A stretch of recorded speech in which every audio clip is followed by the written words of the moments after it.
hotels in Dubai, like the hotels I stay at, that are 1, 2, 3 grand a day, 10 grand a day. They do exist.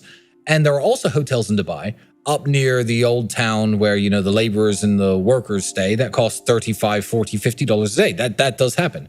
You could fly to Dubai, and people do this. Men do this with no money, because men don't have the ability to just, you know, hit dating apps in Dubai and live the good life. They come to Dubai with their friends. They have no money in their pockets. They have a nice shirt that they'll wear, fine.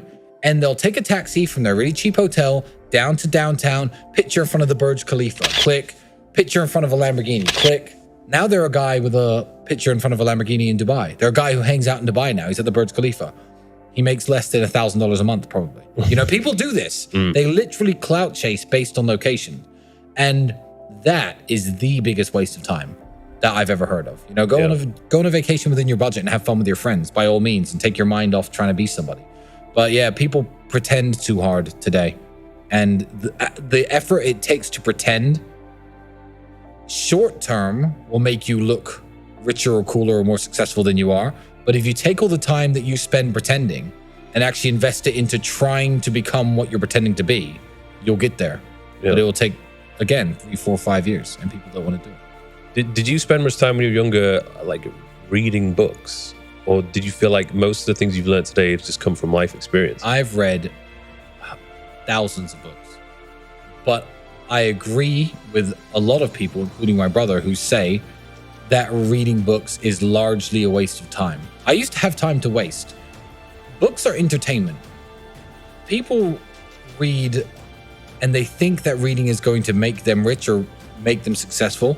I feel like reading is putting your brain on pause. You know, you might be entertained for a while, but I just feel like it's a higher form of Netflix to me, you know? And even, you know, success books, you know, I saw a copy of Rich Dad, Poor Dad somewhere here in your apartment. Yeah. I'm not saying that reading that isn't entertaining. I mean, there's a movie called The Pursuit of Happiness about, you know, I don't know if you've seen a Will Smith movie where he gets successful and stuff, but it's still not going to make you rich.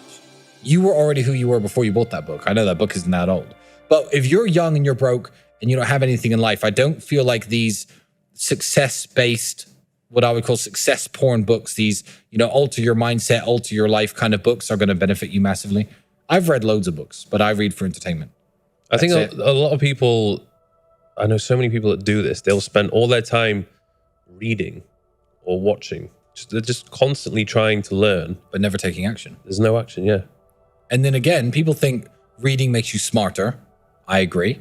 And then they think smarter makes you richer.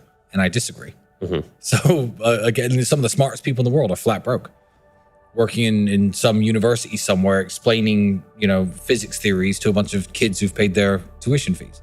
Some of the and they're broke. So no, smart doesn't necessarily equal rich. So don't think reading equals smart, smart equals rich. I would avoid books actually if I was trying to make something of myself and trying to make money. I would avoid books besides maybe half an hour before going to sleep. I think you just need to get out in the field and do something. You do. If you ran I ran a business with my brother that failed before I was 21 years old.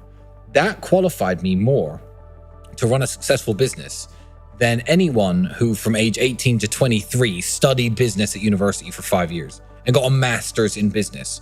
Me, having run my one failed company, was more qualified to run a successful company after that than they were. Because the person who they learned from at university doesn't run successful companies. It's just a bunch of book learning. It's a bunch of theory that isn't really applicable to real business, in my opinion. Well, that's what I experienced, and I completely agree. Yeah, there we go. I was getting lectured by people who had no money. Yeah, we're broke. And I was like, hang on, this doesn't really add up here. Like, I would like to actually listen to people who've been there, done it, and have the experience to share. Well, university has a monopoly on what's the exact term I'd use? University has a monopoly on the borrowing power of young people. The financial borrowing power that I have as a multimillionaire is huge. Young people have none. If you're 18, 19, and you try to get a loan, you can't get one. University has a monopoly on this.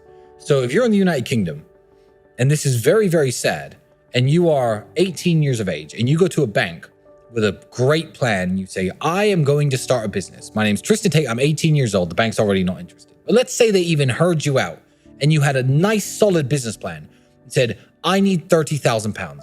I'm going to start this business. It's going to become a successful company in my town. Eventually, I'm going to expand to London. I'm going to be a millionaire by the time I'm 25. This is my business plan. Can I have £30,000?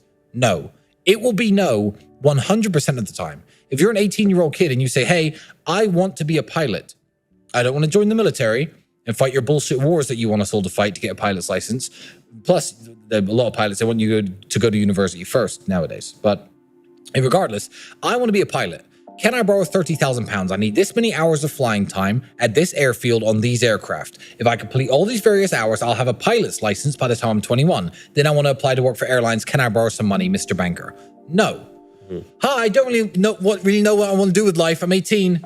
Don't really know what I want to do. So I'm going to study business, economics. Oh, here's your check for 60 grand, 70 grand. Ching, ching. Here you go. Enjoy paying it back one day. They have a monopoly on the borrowing power of young people. And I don't believe that if the battlefield was fair and amounts of money were offered for things like pilots licenses, for things like business idea startups, I feel like if the borrowing power of young people was not concentrated and monopolized by university, young people could flourish so much better and so much more. But it is, which is why I'm going to plug very quickly the Real World, the educational platform myself and my brother have. We have 18 millionaires teaching 18 different modern ways of wealth creation. And the subscribe, it's $149 a month to join, but $49 a month after that to stay inside. $49. Everyone makes $49. And now you have 18 actual millionaires giving you lessons and telling you how to make money. Before you want to go to university, if you don't know what you're doing, go to the faculty car park. Go to the parking lot of your university where the teachers park and look what they're driving. You won't see one car that you'll ever want. Ever. So these are the people who are teaching you. These are the people who you're listening to. So you'd advise those people who aren't sure about going to university to not go to university. If you're not sure, don't go. Yeah. If you're not sure, don't do it. Imagine the university to be a girl at the end of a drunken night out. You get back home, if you're not sure, you don't think you should do it, definitely shouldn't.